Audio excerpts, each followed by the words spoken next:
Stay tuned to meet another remarkable woman as part of our series highlighting female entrepreneurs. Kim Kurtenbach-Furness will tell us about how her faith has driven her to succeed in so many ways with respect to her creative endeavors on film and stage, her business life, and surviving cancer. Hi, I'm Dennis Vanderginst. Join me in a series of entertaining and interesting conversations with entertaining and interesting people. We'll explore various aspects of the human experience and what makes life more fun. This is Uncommon Convos. Hi there. Welcome to Uncommon Convos. I'm Dennis Vanderginst. Unfortunately, my co-host Dana Watkins is not here today. She's a little under the weather, so let's all hope she feels better soon.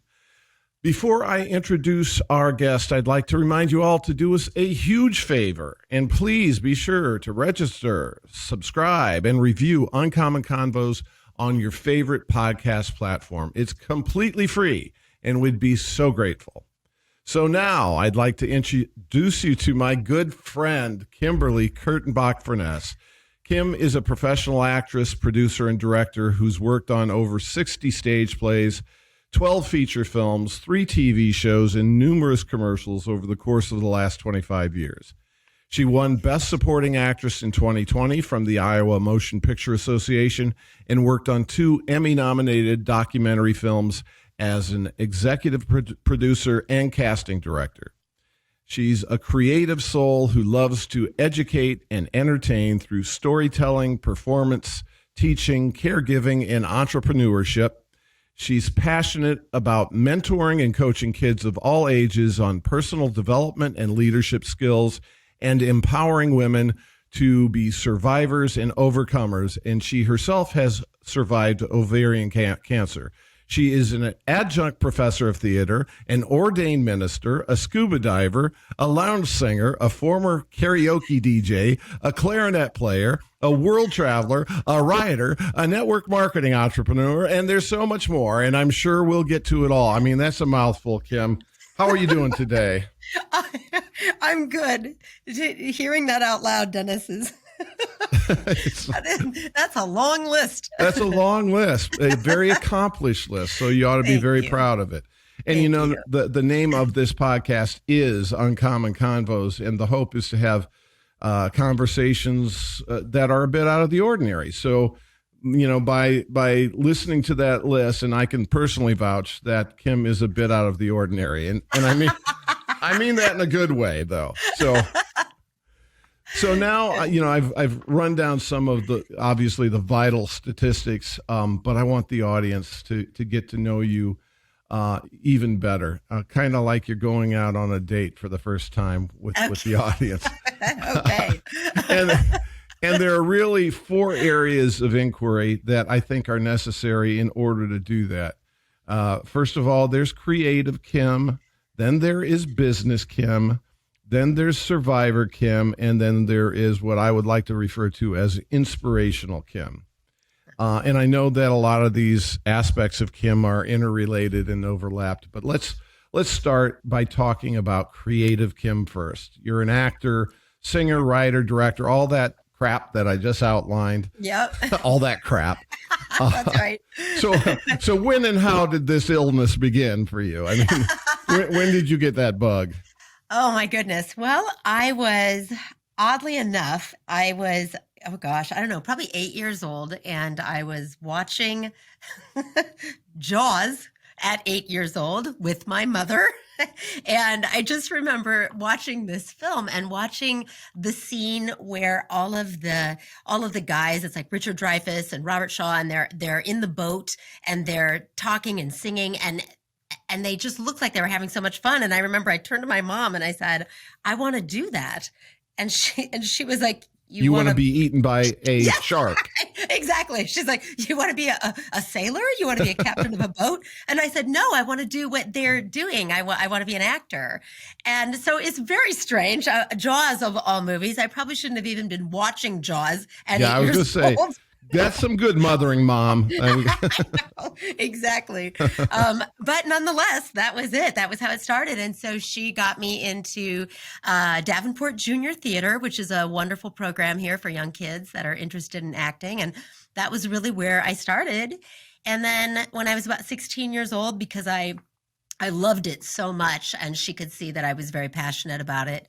I auditioned for a high school for the performing arts out in Southern California, and I was accepted and got a scholarship. And so when I was 15, almost 16, I went to California to go to this college prep school for artists, and it was great. It was life changing, truly, for me, and that was really what started it. So. And that was Idlewild School Yes. of Music and the Arts.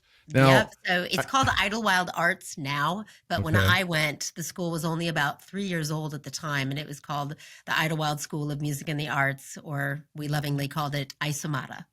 okay, well, Yeah. I think you might be the only person I know that has actually gone to a boarding school. You know, having grown up in a trailer park, I didn't know too many people like that. But I envision it like Hogwarts, except only for Yes. music and performance rather than wizardry and magic. Is that what it's like? That was exactly what it was like. Absolutely. It was, it really was. To this day, I tell people it was the two of the best years of my life because of the friendships that I made there. Those are lifelong friendships. I continue to be in touch with all of those people. It was up on a mountain. And so it was a beautiful place to be creative. And the kids were from all over. So I was the only Midwest girl from Iowa. My roommate was from Utah. There were people from Japan, China, Germany. They were from all over, these, just very talented kids that were all very sure at a young age that they wanted to pursue this professionally in their future. So it really was. It was just and the teachers, they became like your family. So, we lived there. We had curfews. The resident dorm parents and the faculty were our family. And so it really was a unique experience, and I am fully aware of what a blessing it was to be able to go there.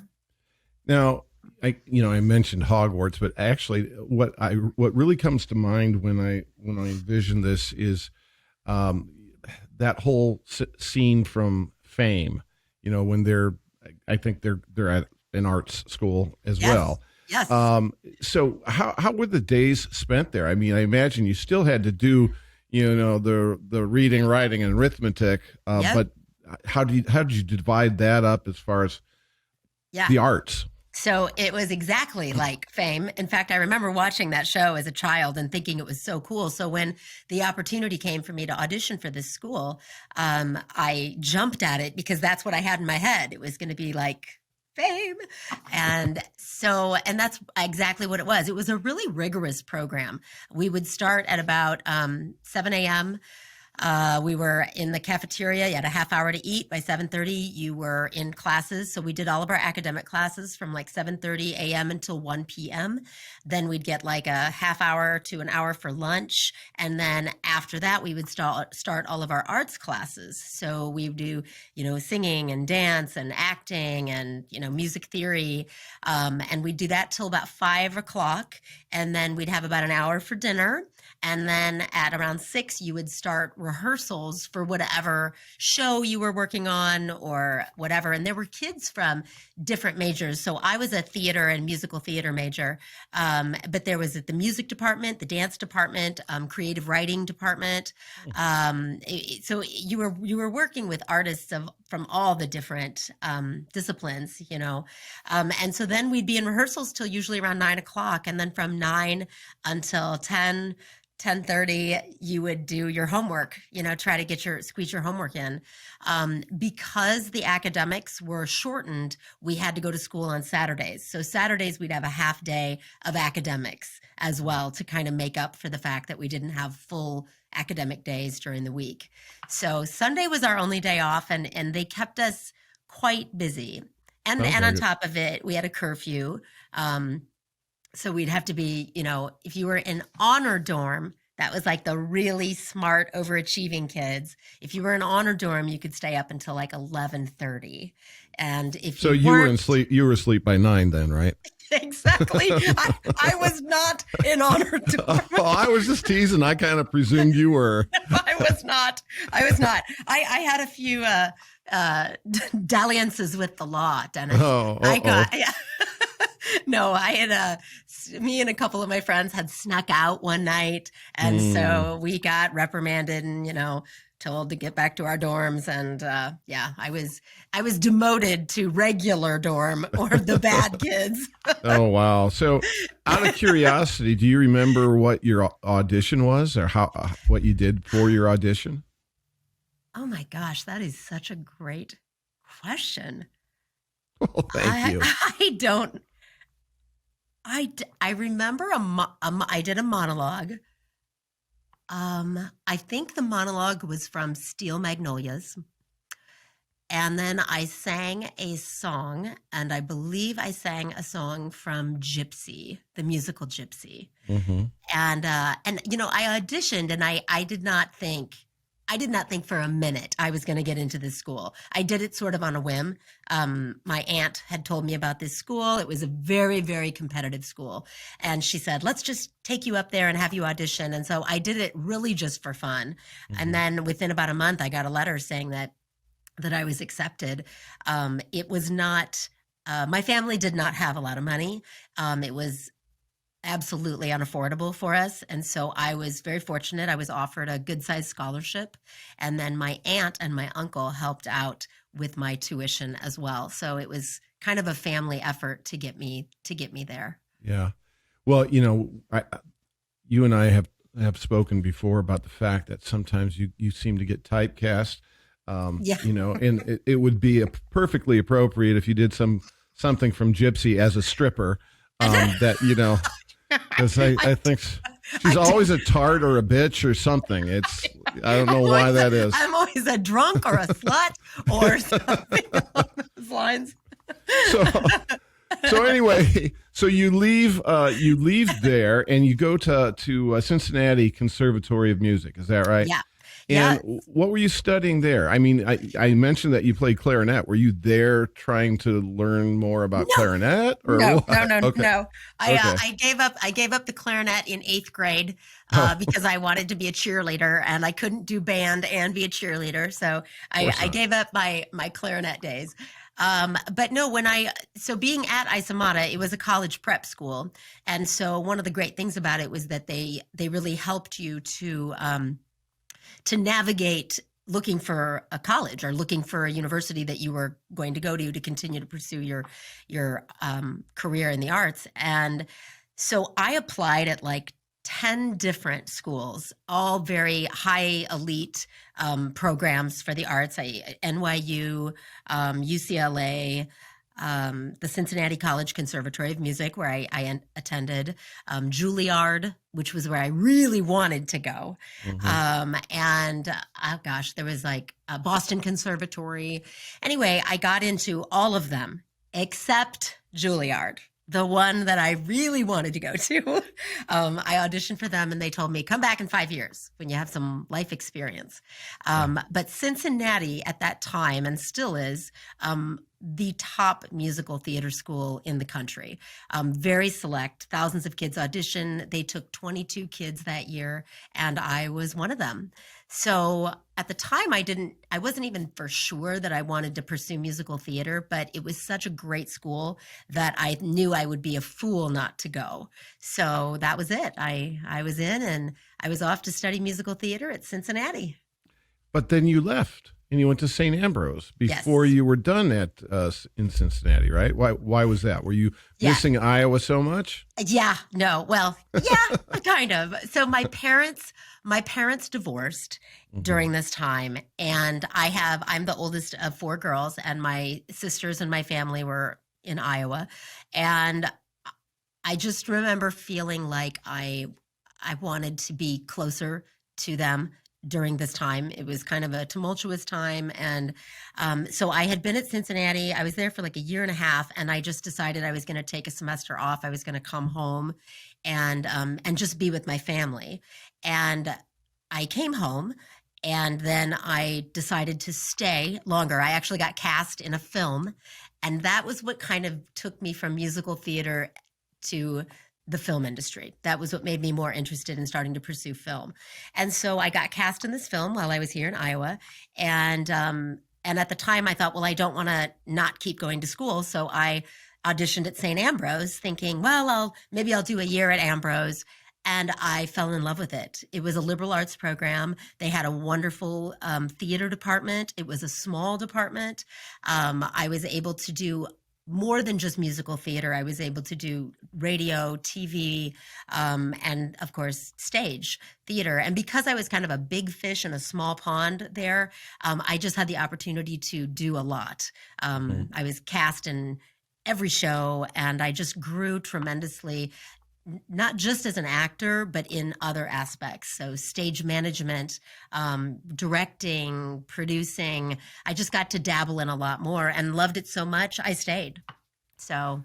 And I know that in addition to that concentration when you were in school, you are also a minor in theology, right? Yes. And we mentioned that you're an ordained minister, and I want to talk about your faith Okay. down the line here a bit, Sure. because I know it's an important part of your life. Yeah. But before we get to that, so what was the dream? You were hooked here with performing.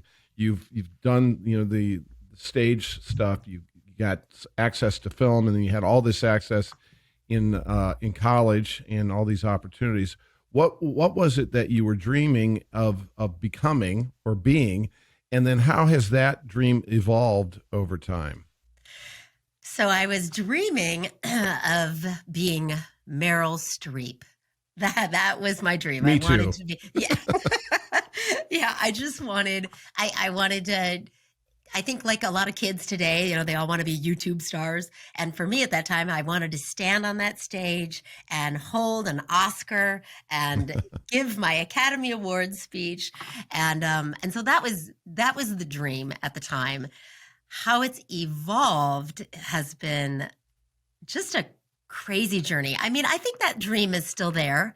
I certainly wouldn't say no to any opportunity that would lead me down that path. But in dabbling in so many different things, I've really I fell in love with a lot of other aspects of the entertainment industry. I really fell in love with producing. I loved working. I knew I loved working with artists. Artists are amazingly interesting people, and I loved working with them. And I really fell in love with television and film and storytelling in general. And as an actor, you're telling a story, but it's limited to your character. As a producer or director, you're telling the story on a bigger scale. And I really fell in love with that aspect of it. So I've just, over the course of my professional career, I just say I'm kind of a Renaissance woman. I've been really fortunate to do a little bit of it all. And yeah. And so that's, I guess, Gotcha. that's Well, the path it's been. and I know that path also took you back away from Illinois and Iowa, Yes. Yeah. back to LA and Hollywood for some period of time. What was it that brought you to LA? I mean, obviously more opportunities, or it would seem to be more ideal. Yep. And when was that, and what did you do when you were there? Great. So after I graduated from St. Ambrose, at that time was my plan was to do musical theater and to do some film, and Chicago seemed like the best option at that time. It was close enough to home, and there was a lot of opportunity there. So I went to Chicago first, spent 3 years there, and did quite a bit of theater. And I also did my first not my first, but my second independent film while I was in Chicago, and worked with a great director out there. And the film bug was starting to take over the stage bug. Also, the potential to make money in the TV and film industry is it's a much more lucrative path than stage. So I loved the stage. This is but business Kim starting to come through right now, but yeah. Bingo. Yes. I just realized I was like, okay, you know what? They're going to pay me a lot more to do this. And so I decided that if you want to pursue the film industry, you really do. At that time, you really needed to be in Los Angeles. And I loved California. I'd gone to high school there. I had a lot of friends there already. So I saved up a lot of money. I was waiting tables, saved up a lot of money. And my boyfriend at the time, he was also interested in pursuing a career out there. And so we packed up a U-Haul truck and we moved across country to Los Angeles. And just by the time we found an apartment, we had like $80 left in our bank account. And it was really, truly a starving artist. And I stayed there for 10 years and did quite a bit. I got my first agent in Los Angeles. I got my Actors Equity card while I was in Los Angeles. I got that working with Gary Marshall, which was really exciting. The late Gary Marshall, who was a wonderful human being. And so I just had a lot of firsts out in LA as far as my career went. And I did a lot of commercial work, a lot of voiceover work while I was out there, a couple of little things in TV. But the biggest thing was I started my own theater company while I was out there. So, and was that Curtain Box? Yep. That was the Curtain Box Theater Company. And so I started that with 4 other friends of mine. Well, let's not go there because now we're jumping into business. Okay, you're Kim, right. I'm gonna keep you on point with this outline. Perfect. Because you've also stepped into a little inspirational, Kim, which frankly I think and maybe this isn't a good thing if there are mothers or fathers out there who have kids who are interested in the arts. I mean, it's an amazing thing. It's an adventurous thing to go out to LA with $80 in your pocket and, end up there for 10 years and try all the different things that you've done. I think it is amazing. It inspires me. I think it probably inspires a lot of other people to try new things, and you never know what may occur. But of course, if you're a parent, maybe, hey, don't listen to this podcast. This girl's a nut. That's true. But anyway, while you were out there, I know, like most underpaid actors, and you mentioned, waitressing and things like that. But I know you've done some other very strange gigs while you were out there. Tell us a little bit about those. While I was in LA, well, let's see. The first thing I did when I got there was I got a job at Starbucks. So I was a barista for about 48 hours. And then I got... You really have that stick-to-itiveness, right? No, Dennis. It's because then I got a call from my temp agency. I had submitted to a temp agency looking for work, and then they reached out to me and said, "Hey, we've got a job answering phones at a place." It was a tutoring center in Beverly Hills, and they said it's just a 3-day job. You'll go and answer phones for 3 days. And so I said, "Yep, sign me up. I'll do it." So because I wanted more of a 9-to-5 job, and Starbucks was like getting up at 4 a.m. and I wasn't a big morning person. And so I took it, and it started as 3 days, and they hired me after 3 days and said, "We want you full time." And that was it. So I fell into this really great job for this company. And over the 8 years I was with them, I went from temp answering phones to the regional client manager of the entire company, working with very high profile clientele. So I was working with a lot of celebrities, a lot of athletes, do some name dropping here, Do some name dropping. Let's see. Joe Namath was one of the guys that I worked with, him and his children. Now, just so we're clear, I don't know if we clarified this though. I'm sorry to interrupt, but this is to arrange tutoring for the children of these high-profile celebrities and other folks. Yes, it was out in the LA area. Okay. Yeah, exactly. It was an elite service for celebrities whose kids either needed tutoring in a certain subject or homeschooling or on set, like studio teachers who would come and be on set for kids that were, actors within TV shows and things like that.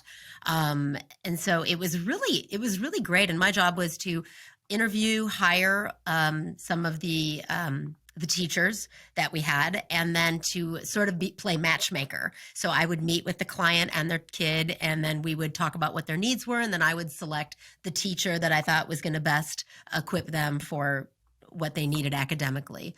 So it was great. I loved it. And you mentioned Joe Namath. So, by the way, those of you who are under 40 years old, he was a professional football quarterback.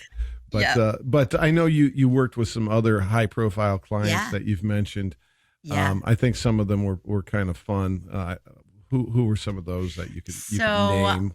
The ones, and I know you also had you had to strictly adhere to a confidentiality order for a while, but that's no longer available. So, as your attorney, right. I'm giving you permission to go ahead and shed some. Spill the beans here. Spill the beans. Yeah, let's see. I worked very closely with Damon Wayans and his family. Delightful people. Just a really, talk about inspiring. They were a very, very inspiring family to work with. And I got to work with all of his kids as their teacher, and also kind of coordinating their homeschooling and test prep. I got to work with Dakota Fanning, with her family as Dakota was kind of coming up. She was doing a lot of movies. It was when she was very young.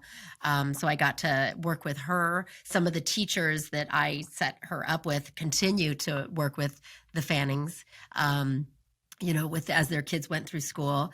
We had lots of different clients. I met all of Anna Nicole Smith, yes, thank you. Yeah, Anna Nicole. I know more about her than she knows. Yeah, right.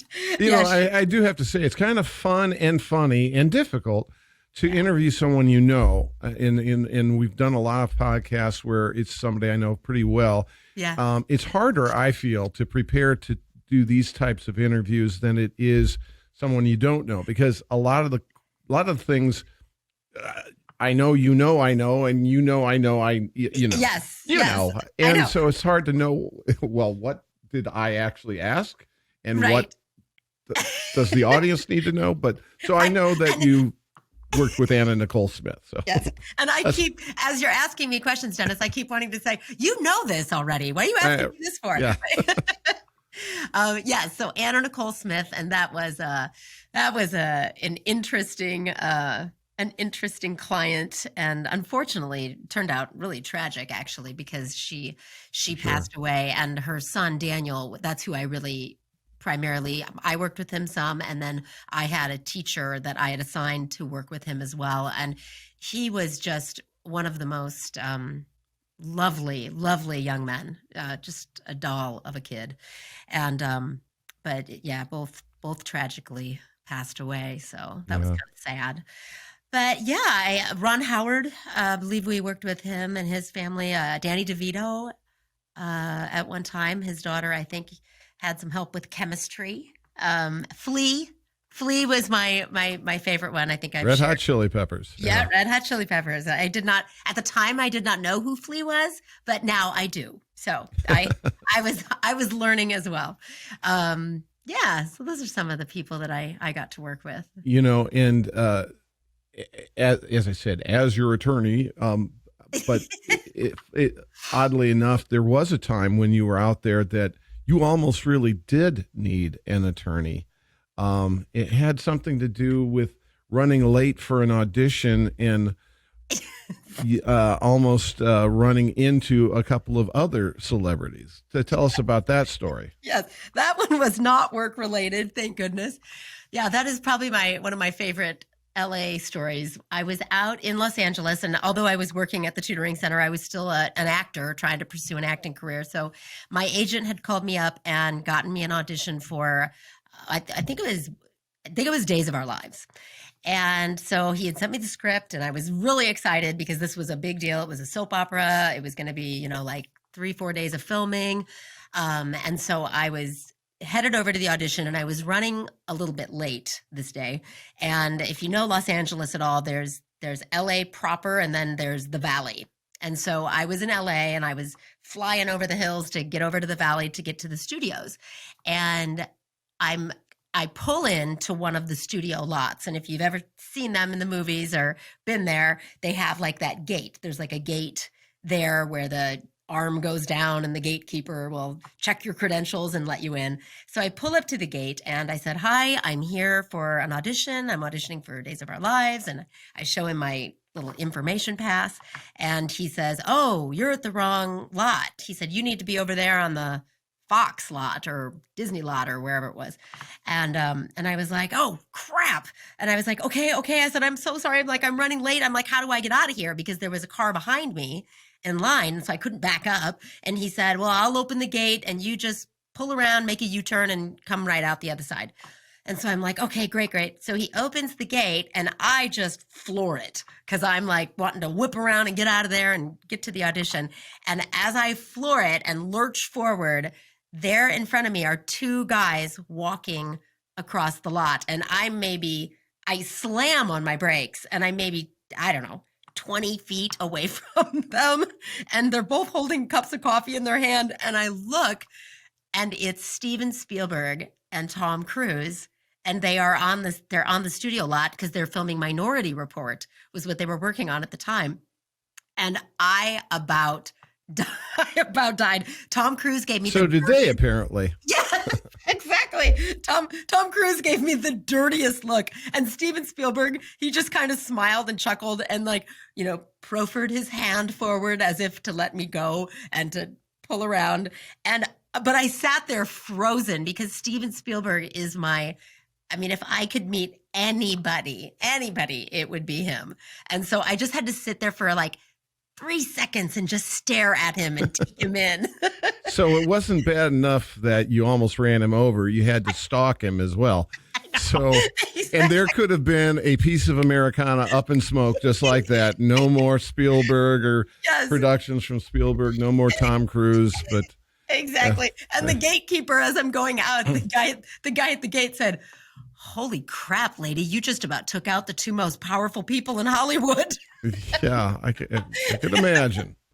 So eventually, and I know there's so much more we could discuss about that, but I want to get through some of these other aspects of Kim. And so eventually you come back to Iowa, and I know you had and have had lots of creative opportunities in Iowa, including Circa 21, doing the casting and teaching at Ambrose and in theater elsewhere. So talk to us a little bit about those creative opportunities that you've had since coming back to Iowa. So when we made the decision we were going to come back to Iowa, at the time I was married, and living in LA is very hard.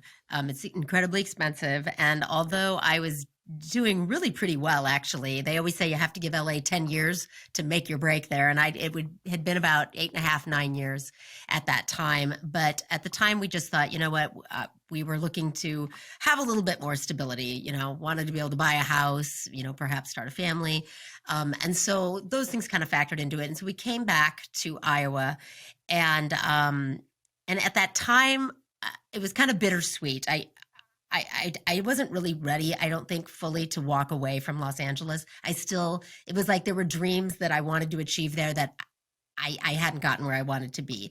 But sometimes in life you have to choose, you have to make choices. So we came back and I thought, well, that's it. I'm going to kind of put the creative career, the acting and all of that aside because God knows there's nothing going on in Iowa. And that was kind of my thought at the time. But lo and behold, here I'd been away for 9 years, and I came back to a community that was just starting to really bubble up artistically.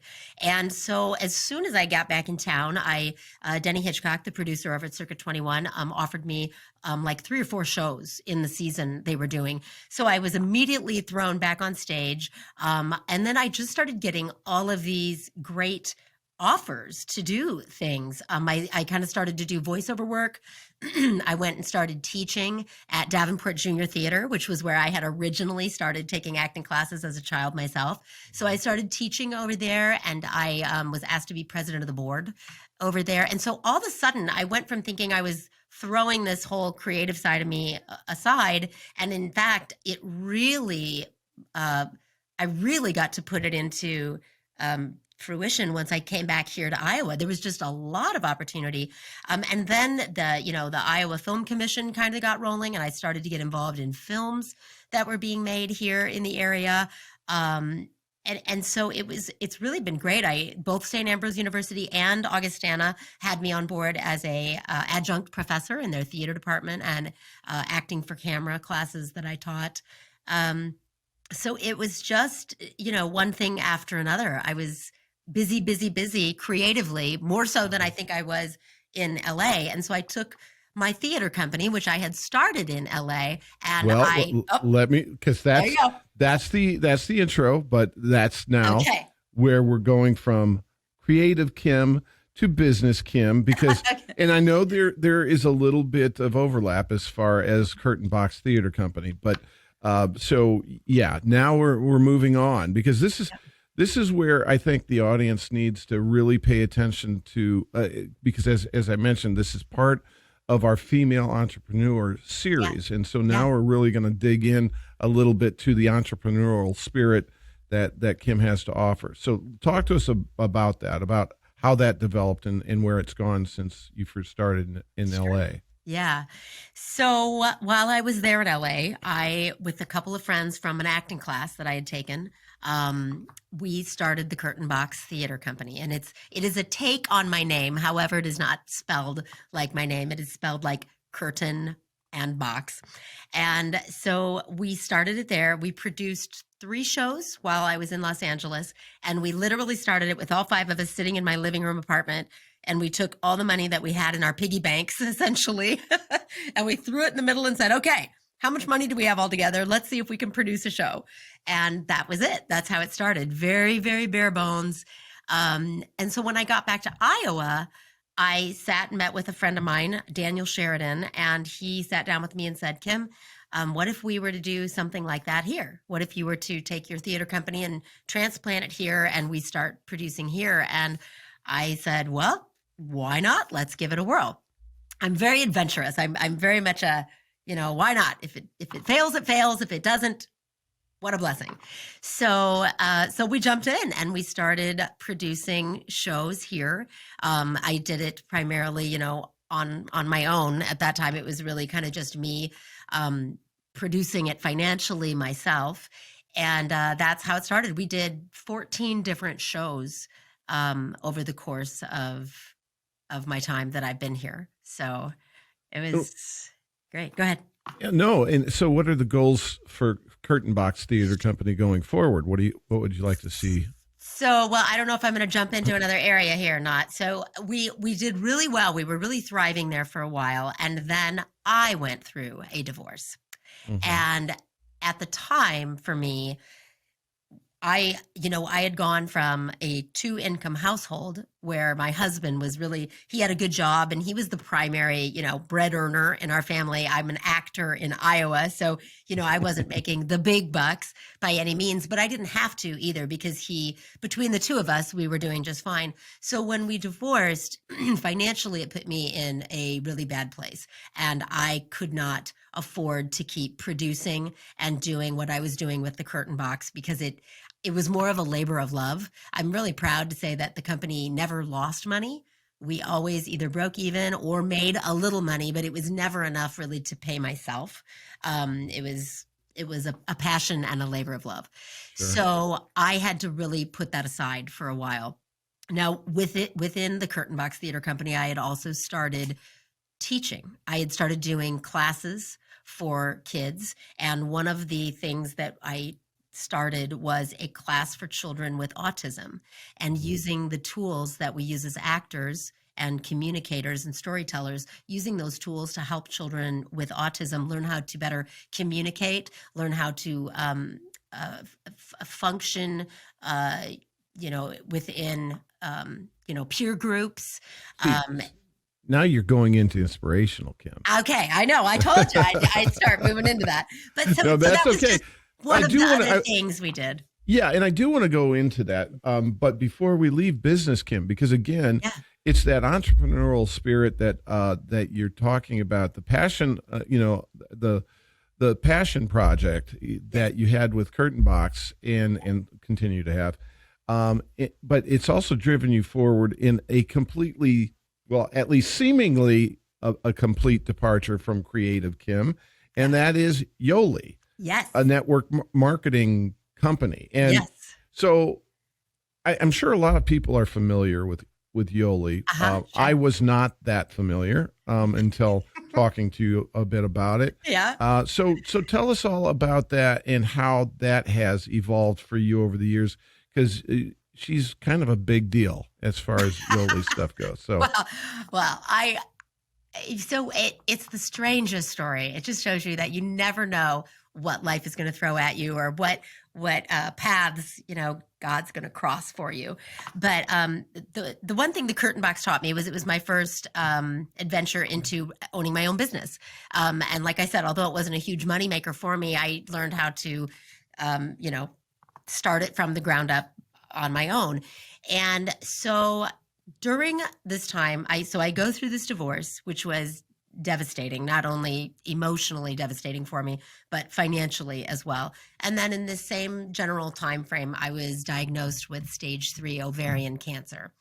So it was an incredibly low point in my life. In fact, I think it's the only time I'm very much a people person. I'm very positive, and it's the only time in my life I can really remember just feeling like I didn't know what I had to live for. That sounds kind of dramatic, but it really was where I was at.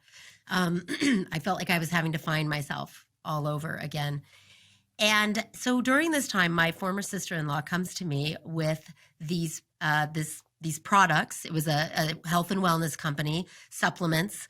And she had used these products, had these wonderful results. She came to me and said, hey, I think you should try this. She knew that I was really depressed. She knew that I was dealing with a lot of health issues. And she had used them, had great results. And she said, do it. And she said, by the way, I'm going to do it as a business, and I think you should do it with me. And I was like, yes, I will try the products. Absolutely not. I am not doing the business because I had in my mind network marketing was one of those things. Those pyramid schemes. They're going to rope me into one of those things, and no, thank you. So I had zero desire to do the business.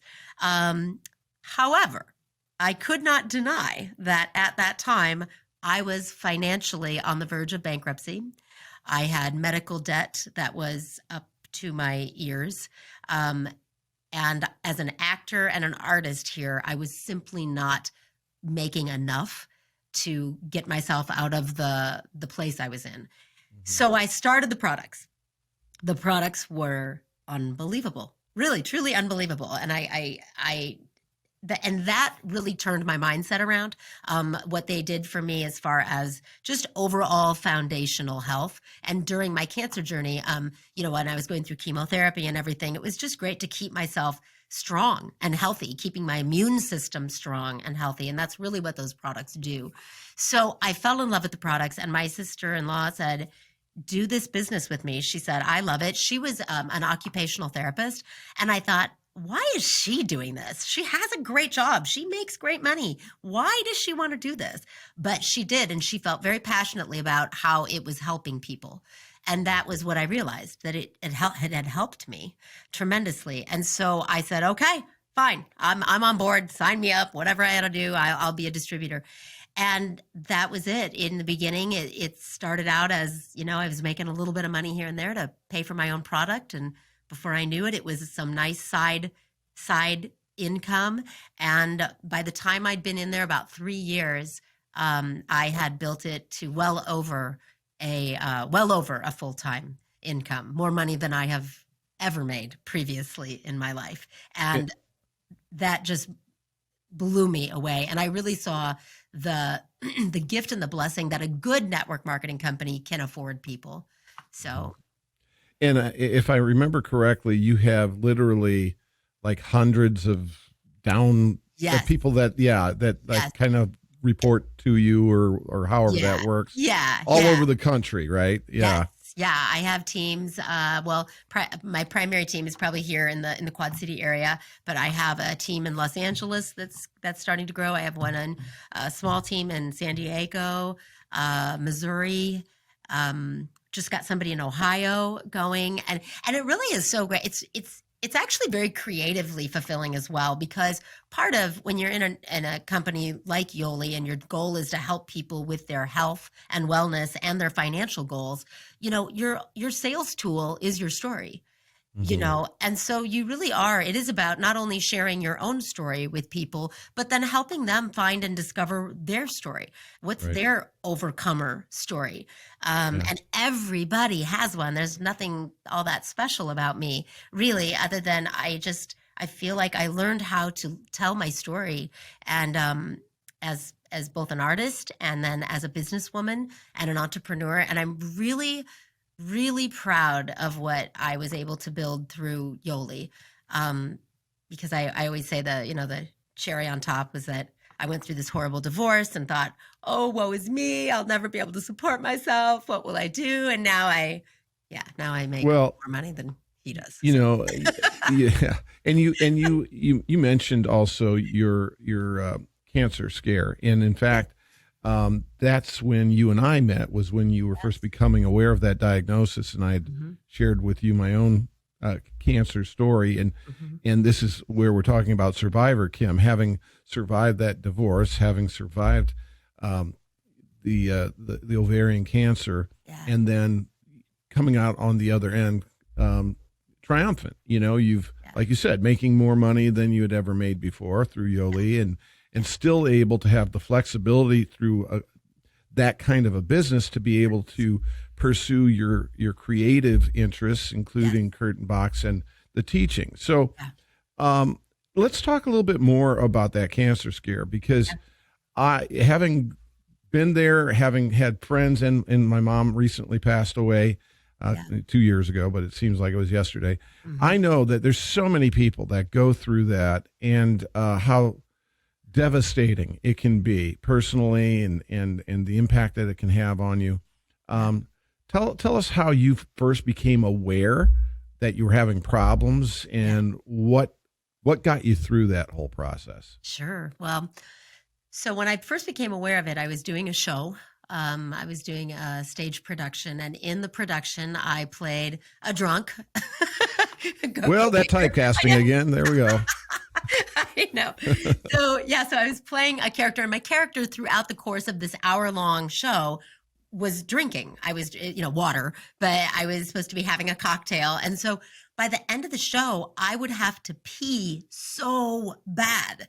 And I would think, what is wrong with me that I cannot drink like, a small glass of water over the course of an hour without feeling like my bladder is going to burst. So that was the first sign that I had. And then shortly, the night that show closed, I went home, and at that time, I was living in a house, and I had two roommates because I was, as I mentioned, did not have a lot of money. And so I had two roommates living with me to help me pay the rent. And I woke up with really intense pain in my abdomen, and I thought, well, I thought, gosh, maybe it's my appendix. So I went downstairs to my roommate's door, and I knocked on his door, and I said, Don, something's wrong. I got really bad pain. And he said, okay, let's take you to the ER. So I got over there. They did a CT scan because they wanted to make sure it wasn't my appendix. And the doctor came in with his oh so wonderful bedside manner and he said, wow, he's like, you have the biggest tumor I have ever seen on your ovary.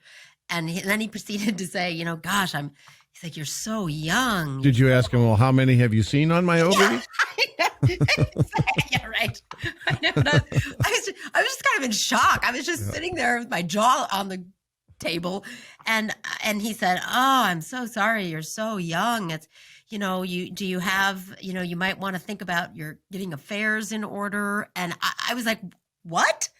And I was like, what are you talking about? I said, well, what is it? What is it? And he's like, well, I mean, it looks like cancer to me. He's like, well, that looks bad. So he had just not good bedside manner. And my roommate, my poor roommate, he's thinking we're going in for my appendix. And all of a sudden they're telling me I have, stage 3 ovarian cancer. Well, they didn't know the stage at that time, but so I'm of course crying and upset, and he's trying to comfort me and tell me it's going to be okay. And then and so anyway, so that's how I found out. And the journey from that moment on absolutely changed my life. As you know, anybody who's gone through any illness where, it's life threatening and where you feel like you're being told that you're most likely not going to be alive within a couple years. And that's kind of what they told me in the beginning. And so you suddenly just see the world through a completely different lens. Like every day that you get, every minute that you get, you cherish it and you see it as this gift, and you realize how much we take that for granted every day. Just every day we take that for granted. So it was really a life-changing experience. So as awful as it was to get and be diagnosed with cancer, it was truly one of the greatest blessings of my life for what it did for me, what that journey did for me as a person. So I ended up, I had to have surgery and they removed it. It was the size of a basketball. And at the time, I remember they were like, how did you not notice this? And I'm like, I did notice it. I just thought I was getting fat. So I was like, I don't know. And so they removed the tumor. They were pretty sure they had gotten most of it, but they had me, I went through 4 or 5 rounds of chemotherapy. I lost all of my hair. As an actor, that was probably one of the more traumatic things as well. So here there was this other instance of something really traumatic for me, as silly as that sounds. And it was such a gift because being an actor in an industry where it's very much based on your beauty and your looks, and then suddenly to have that taken away, you're losing weight and you don't look very good anymore and your hair's falling out. And it really made me just focus on what beauty really is. The beauty of what's inside, that was far, far more important. Like if I'm going to die, it's not about what's on the outside, because that's going to crumble and fade, and it's about what's on the inside that continues on. So that's really one of the big parts for my faith journey, where my faith in God and how that really got me through it and got me seeing the world quite differently. I remember reading something about this story that was in, it was an interview that was in one of the papers, and I recall being really taken by something that you did at that time. First of all, for everyone, they should know, this is, of course, where we segue from Survivor Kim into Inspirational Kim. You were very public about your journey with cancer and really used social media to sort of journal through that. And I think that was a huge inspiration to so many people. I know I found it very interesting and inspirational. But you also said, I believe, that when your hair was falling out, I think your roommate maybe or someone was going to shave your head, and you took it and said, I'm not going to let anything happen to me. I'm going to take control of this myself. Yeah. And you sheared it off yourself, right? I mean, that's I think an important it's important for people to know that they're not alone and you can take control of your situation, even when it seems like things are spiraling out of control, which obviously it does when you're facing cancer or some type of life-threatening illness or a situation like that. So, so now we, of course, segue into Inspirational Kim. And you had started to talk about your work with autistic children, and I cut you off. But I know, that you have and continue to do that and teach your private students as well. And of course, everything in order to become successful in a network marketing business, you have to inspire and motivate people there as well. So tell us about some of that work, some of the work with the autistic children, and how it is that you inspire and empower people, because I know it's also your goal to empower women in some ways. So let's talk about all that. Yeah, sure. So at the time, it was after the divorce, but before the cancer, if I remember right. I had a woman come to me who worked with children that were autistic. She was not an actor or an artist, but she approached me and asked if she could meet with me because she wanted to talk to me about what I thought the skills of acting and how that could help children with autism. So she and I met, and the two of us together with her skills and mine, we put this program together to start working with kids. And we started real small. We had like 3 kids, I think, in the beginning. And it was just so great. I learned far more from these kids than I ever taught them. Not only the kids themselves, but their parents. The challenges that these kids deal with and work with, and watching them navigate that was really just amazing.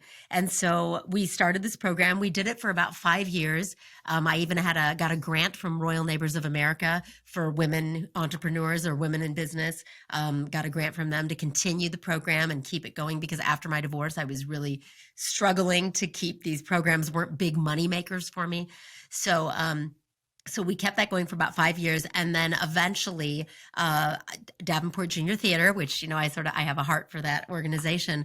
I went to them and said, hey, I'd like to pass this on to you, because I knew that the city of Davenport had better funding and they could take it to another level. And so they did. And so I was very proud of what we did. We got that program started, and I believe it still continues to this day with Davenport Junior Theater. But I'm very proud of that. And I think the biggest thing, I remember after my divorce and then the cancer and then financially everything falling apart, I remember sitting there thinking, God, why? What have I done that I have to go through this? And it's so funny now looking back in retrospect, and I realized that was absolutely a part of God's plan for me. I had to go through those things, because the blessings that came out of each one of those trials and each one of those challenges far outweighs the challenge itself. One of the biggest things from my cancer journey was, I cannot even tell you. In fact, it's kind of hard to talk about it sometimes because it does make me get a little teary. The people in the community who rallied around me during that time, it was the greatest gift. I had the producer over at Circuit 21 and the head of the theater department at St. Ambrose got together and put on a huge benefit to raise money to help me with some of my medical bills. And I mean, so many artists and actors and singers from the Quad Cities came together, put on this 3-hour show. They sold out the house. I mean, they sold tickets for, I don't even know, $100 a pop or something, filled the theater. And then on top of it, before the night was over, they had raised like $15,000 for me in one night, this benefit. And I got to sit there in the audience and watch all these people get up and sing songs to me or tell stories about me. And they presented me with an award, an achievement award for things that I had done in the artistic community here in the Quad Cities. It was just, it was like attending my own funeral. I was going to say, it's like you're being eulogized in front of you. Yeah. It was unbelievable. It just such a gift to hear these people say such wonderful things about me. And like I said, you can tell I still get really teary even when I think about it, because it's easily in the top 3 greatest experiences of my life was that night. But I saw also the power of community, the power of when people rally together, what they are able to do and accomplish. And I remember they presented me with this check, and I even though I desperately needed all of it, I'm also a firm believer in paying it forward. So I remember telling Denny Hitchcock that I would take half of it And then the other half, I wanted them to give to the Norma Leah Ovarian Cancer Foundation, which helped other women who were also going through ovarian cancer, and to donate it to them, because I just believe when God blesses you, He blesses you so that you can be a blessing to others. So that was a huge thing, and just individually, the people that came to my house and brought me food, and the reason I started to share on Facebook and that it became a social media thing, I didn't intend for that in the beginning. I had so many people messaging me at the hospital. How are you? How was the surgery? What did they say? Is it cancer? And the only way I could respond to all those people was to put a post. So I remember just thinking, I can't answer all these phone calls and all these text messages. So I just posted on Facebook, hey, just got out of surgery, or whatever, things look good. And just like after like after like after like after like after like. And I was like, holy crap, that people care. I was like, and so that was it. I decided, well, okay, I guess I'll chronicle this journey. And being a single woman at the time also, it was such a lonely time. And yet at the same time, I never felt alone. I had the most incredible support system. And so I think that's why now, given the fact that I am in good health, I'm 7 years in remission. And so I really feel very passionately about empowering other women to overcome, because I know it's possible. Sure. Well, and as I said before, I think anyone who's facing that or those possibilities needs to hear this type of story, needs to understand that it is possible. Yes. And I know your faith is a cornerstone of who you are. I mean, you were a theology minor so that predated your misadventure with cancer, I guess. So, and I'm sure that this is an area that we could probably talk about for quite a bit, but I don't want to do that and not be able to get to some fun games that I warned you about. So oh boy, okay. So we're gonna talk about some silly stuff too, and so I want to kind of move into some of the sillier stuff, because one thing that I know about you, that I am, speaking of women and empowering women, this is a good segue into this, because I know that you and so many women I've talked to, especially lately, are just obsessed with these true crime shows. Yes. And Dana, who's not here today, is also she loves watching that stuff, and I don't get it. Why? I mean, it seems to just make people paranoid and scare the hell out of themselves. What is it? What is it that about those shows that you and so many other women have seemed? And I don't know if this is a recent thing. It just seems recent to me, but it seems like everyone, that's what they want to do. Every woman I know, that's what they want to do in their spare time. I was thinking about that recently, actually. I think I do love them. I love it. And I think what it is that I love about it is that, first of all, I love seeing justice take place. So even though they are these kind of horrible stories about serial killers or whatever, it's in the end, they always get them.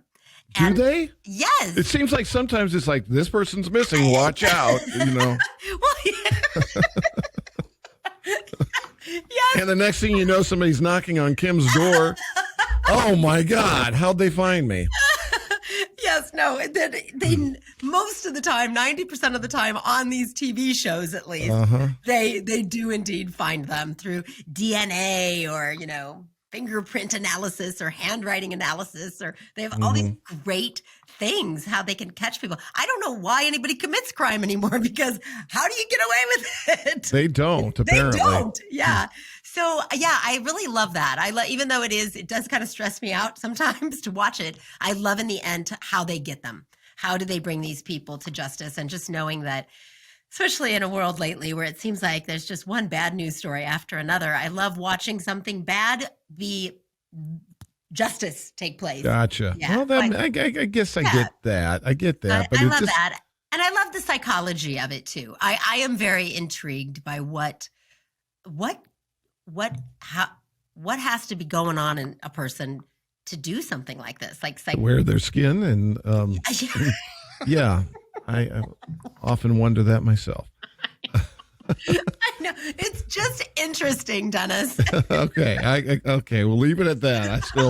I don't know that I'm ever going to really get it, but I'm an actor, Dennis, so I like to study people and study interesting characters. And yeah, but not all women are avid actors studying.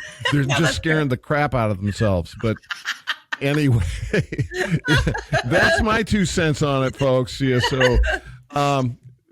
so we've talked obviously about how inspirational you've been and how you've influenced people in a lot of different ways. I know we haven't really touched on the private teaching and tutoring that you do now, but you do that as well. And yes, yeah. But who are your inspirations? Who are your influences? Whether it comes or whether it has to do with your creative flair or your business acumen.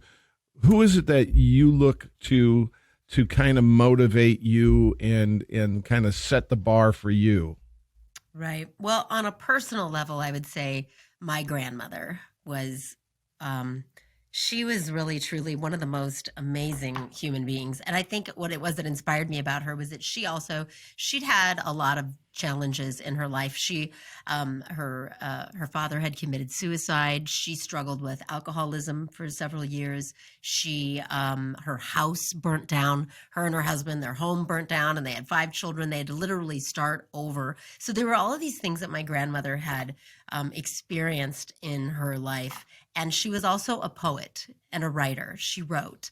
And I loved the way she used her creativity to navigate through those difficult times. She also was a relatively wealthy woman, and you would never have known it by the way she dressed or the car she drove. I mean, sometimes we'd be like, Grandma, you don't need to wear. Put on some pants, Grandma. Exactly. She'd wear like these old kind of crappy t-shirts. And we'd be like, Grandma, go get a new outfit. It wasn't that she couldn't. She had plenty of money. It was that it wasn't important to her. But the money and the time that she gave to others was unbelievable. I remember people sometimes calling late at night, and I was fortunate enough to live with my grandma for a few years when I was in college. So I remember sometimes she'd get calls in the middle of the night from some of the families that she helped to care for, lower income families, and they need diapers for their baby or something. And she would go out, this 70-year-old woman would be, I'm going to get in my car and I'm going to drive downtown to 2nd Street and I'm going to get some diapers. And I'd be like, no, Grandma, no. Get that. You're not going out at 11 o'clock at night. But she didn't ever think of herself. And she's gone now? She is gone. Okay. Yeah. So then I'm going to ask you this question. Yes. Who, living or dead, okay, would you like to spend an afternoon with? And it can't be your grandma. Okay. It can't be Jesus. Okay. And it can't be Steven Spielberg. Oh, God. Wow. Okay. So living or dead, I get to spend an afternoon with them? Yeah. Oh, gosh. That's so hard. There's so many great people I'd love to spend an afternoon with. Yeah. Wow. I guess, I think I might choose Mary Magdalene. Okay.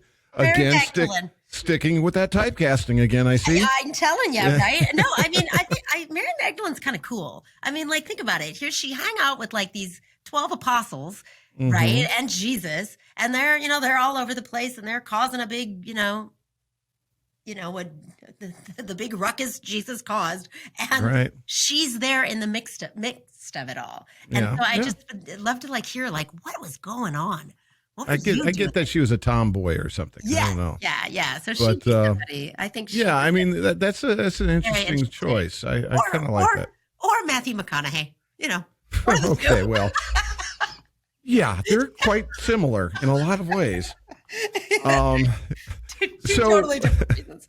So along a similar vein, what's the best advice you've ever been given, and what is the best advice you think you could give someone? Oh, goodness. Well, the best advice that I could give somebody, I don't know, it's actually a kind of a quote from a song, but I love it. It's when you look at yourself, tell me, who do you see? The person you've been or the person that you're going to be? And I love that, because I think the advice I would give to people is keep focused, keep looking forward, and keep looking up. At least for me, I try to keep my eyes on what I think God has planned for me, and I keep looking forward. I try not to spend too much time looking backwards on mistakes that I've made or challenges that I've been through, but looking forward as to what am I here to do with the rest of my days. Mm-hmm. So I guess that would be it. So would that be what you'd want, something akin to that on your tombstone or in the eulogy that you've already witnessed? Yeah. You know, Right? Yes, Yeah. exactly. Yeah. And I mean, I hope people would say about me. I think one of the things I am most proud of, Dennis, is the friendships that I have. And I think, you and I, Dennis, we've talked about this, and we have this in common. I think, I'm not married. I don't have any children.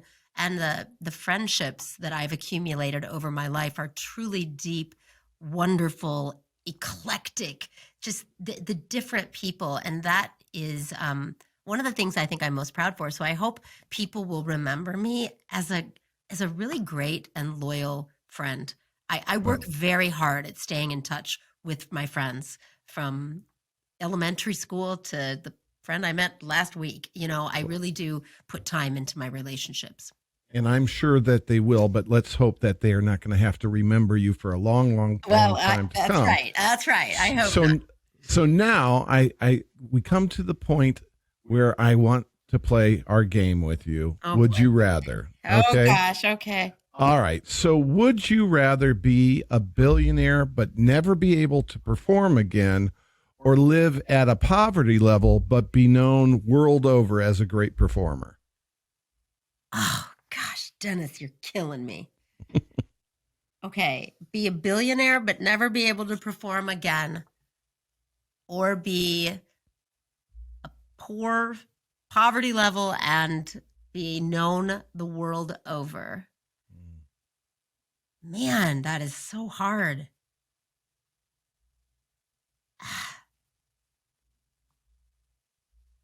You realize you're not getting graded. So. Sorry, Dennis. Well, because if I have $1 billion, I can do a lot of good in the world. Sure, you can. But also, if you have the world watching you or knowing you, you can also do a lot of good in the world. If you've Absolutely. got the ear of the world. So I guess I'm going to go with poverty level and being known the world over. All right. Yeah. Okay, so now we get a little sillier. Okay. Would you rather have a full-blown mustache for a year or permanently hairy legs for 10 years? Oh my God. Oh my God. Permanently. Wait, a mustache for 1 year? Yes. Oh God. Or hairy legs for 10 years. I gotta go with hairy legs for 10 years. Yeah, Just with because I can cover them wear up. at pants. least. Yeah. Yeah. I should have made that one more difficult. Like No, forever. I think And have to wear a bikini always. Okay, my heart rate is kind of racing a little bit from the stress of these questions. Oh, they get better. Okay. So would you rather clog a toilet on your first date or your first day on a new job?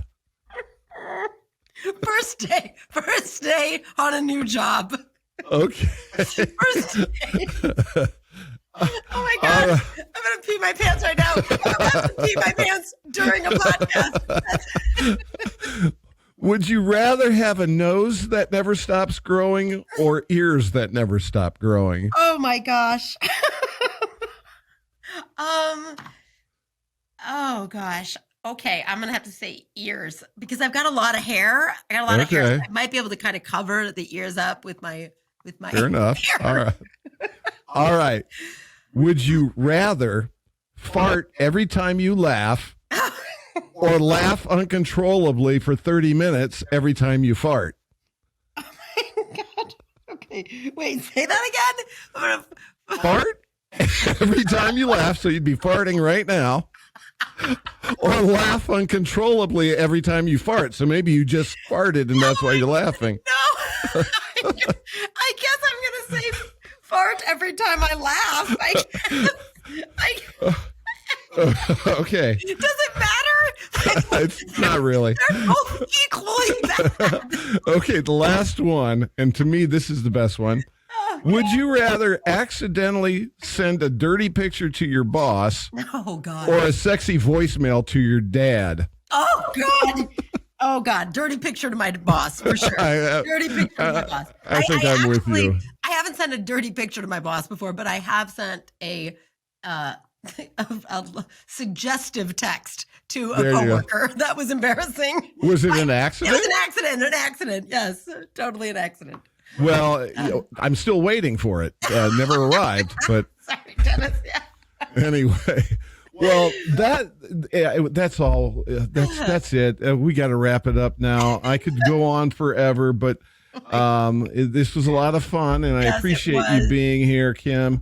We'll probably have to have you back again, go over some of the stuff that we didn't get to go to. That I know so many other stories about you that we'll have to share at some point. So. I love For it. now, I want to thank you all for tuning in.